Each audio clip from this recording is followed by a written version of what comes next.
Welcome to PA Timber Goose, Random Thoughts 2. Is there a piece of backpacking gear that you would never leave home without, regardless of the price?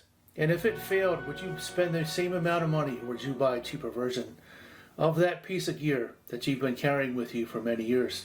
My Helinox chair has been with me for 5 years, and every time I go on a hike it is in my backpack because it only weighs 1.5 pounds, and it is very comfortable. So is there a piece of gear that you never leave home without on any hike or backpacking trip throughout the state or outside of the state? I would always pick the Helinox chair.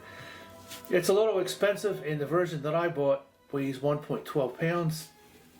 It has a maximum weight rating of 265 pounds. For me, it's pretty close to the maximum weight. My chair broke on me in January on a very cold morning, and I had a lot of hunting gear, so it added about 10 pounds to my body weight. So how did my chair break? I reclined a little bit to lean up against a tree to close my eyes for a few minutes on a very cold morning.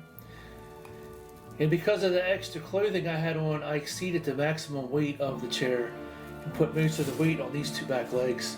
Both of them sheared off, and in a few seconds I was laying on the ground on my back looking at the sky. One of the supports for the bottom part of the chair right here, so I actually broke this in 3 spots. This was already bent, I didn't break it, but this is definitely a piece of gear that I would buy over and over again, despite the price. It's very compact, it's very comfortable to sit on it after a long day on a trail or even on a day hike. Paid $170 for this chair. And it has a 320 pound rating, so it will be less likely to break. Everywhere I hike, whether it's a day hike or I'm doing a backpacking trip, this Helinox chair will be with me. It goes everywhere. If you own one of these, leave me a comment down in the comment section.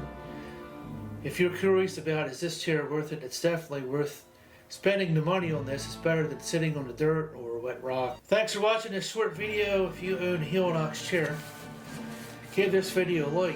It helps other people see this video. And as always, hit that subscribe button to help my channel grow. Currently I only have 8 subscribers because this is a new channel. As always, thanks for watching Random Thoughts 2. See you on the next video.